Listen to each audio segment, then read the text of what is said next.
बहुत समय पहले की बात है। एक प्रसिद्ध नगर में एक न्यायप्रिय और दयालु राजा शासन करता था। वह अपने राज्य में सभी का ध्यान रखता था और हमेशा गरीबों व जरूरतमंदों की सहायता करता था। राजा धार्मिक प्रवृत्ति का था और संत महात्माओं का बहुत सम्मान करता था। राजा का दुख। राजा के पास सब कुछ था, ऐश्वर्य, वैभव और एक समृद्ध राज्य। लेकिन उसकी एक ही चिंता थी, उसका पुत्र बहुत जिद्दी और दुष्ट स्वभाव का था। वह प्रजा को सताता, निर्दोष लोगों पर अत्याचार करता और किसी की भी परवाह नहीं करता। राजा ने कई गुरुओं से उसे शिक्षित कराने का प्रयास किया, लेकिन कोई भी उसे सुधार नहीं पाया। राजा बहुत दुखी रहने लगा और सोचता, मैंने अपने जीवन में कोई पाप नहीं किया, फिर मेरा बेटा इतना क्रूर और हठीला क्यों है। साधु का आगमन। एक दिन एक प्रसिद्ध संत राजा के दरबार में आए। राजा ने उनका आदर पूर्वक स्वागत किया और उनसे अपनी समस्या बताई। संत ने राजा को शांत किया और कहा, राजन, तुम्हारी यह समस्या केवल इस जन्म की नहीं है, बल्कि यह तुम्हारे और तुम्हारे पुत्र के पूर्व जन्म के कर्मों का परिणाम है।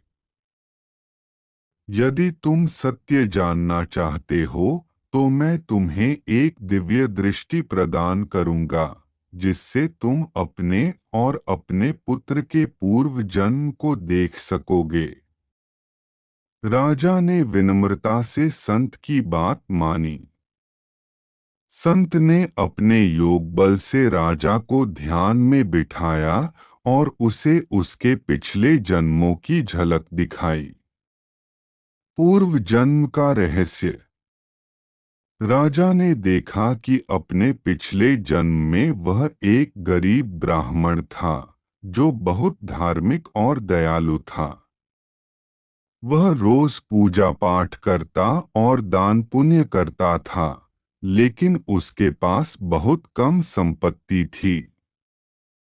एक दिन एक भूखा साधु उसके पास आया और भोजन मांगा।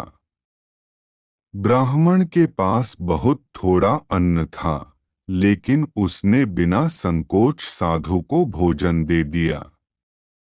साधु बहुत प्रसन्न हुआ और आशीर्वाद दिया, तुम अगले जन्म में एक महान राजा बनोगे।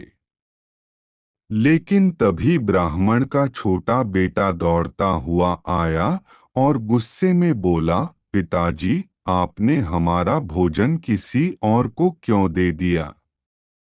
अब हम क्या खाएंगे? गुस्से में आकर उस बालक ने साधु का अपमान कर दिया।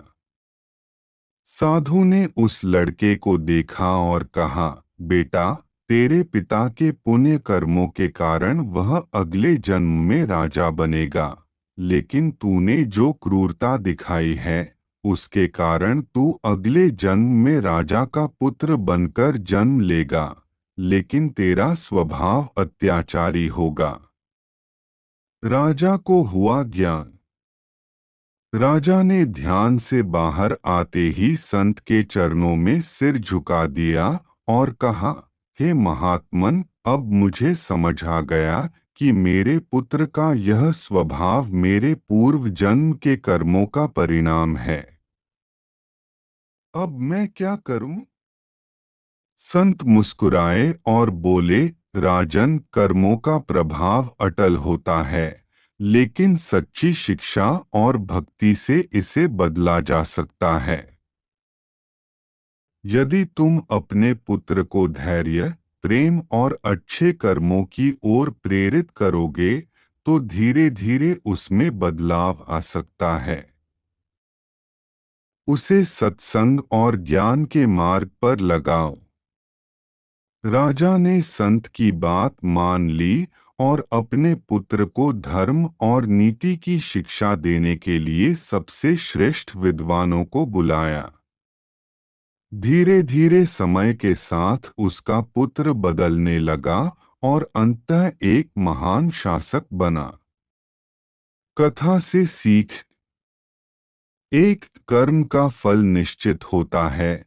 हमारे अच्छे और बुरे कर्मों का प्रभाव केवल हम पर ही नहीं, बल्कि हमारी संतान पर भी पड़ता है।